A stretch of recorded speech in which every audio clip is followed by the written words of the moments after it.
భారతదేశ మాజీ ప్రధాని స్వర్గీయ రాజీవ్ గాంధీ 33వ వర్ధంతి కార్యక్రమం వివేకానంద నగర్ డివిజన్ కాంగ్రెస్ పార్టీ అధ్యక్షులు బాషిపాక యాదగిరి ఆధ్వర్యంలో ఘనంగా నివాళులర్పించడం జరిగింది.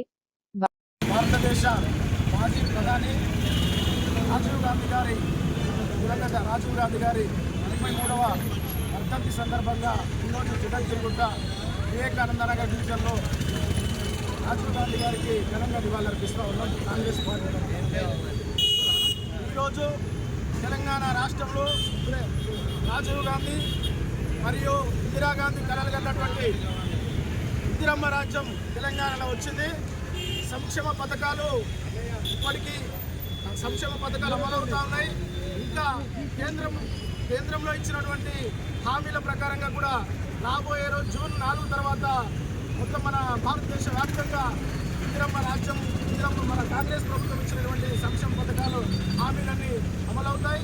ఈరోజు తెలంగాణ రాష్ట్రం సుభిక్షంగా ఉన్నది.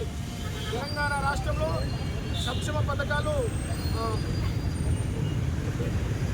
కాంగ్రెస్ ప్రభుత్వం 6 గ్యారంటీల పథకం ముందుకు తీసుకొచ్చి 6 గ్యారంటీల్లో భాగంగా అన్ని పథకాలు అమలయ్యే విధంగా కృషి చేస్తూ ఉన్నటువంటి రేవంత్ రెడ్డి గారికి, అదేవిధంగా రాష్ట్ర మంత్రివర్గానికి కృతజ్ఞతలు తెలియజేస్తూ ఉన్నాం. జోహార్ రాజీవ్ గాంధీ, జోహార్ జోహార్ రాజీవ్ గాంధీ, జోహార్.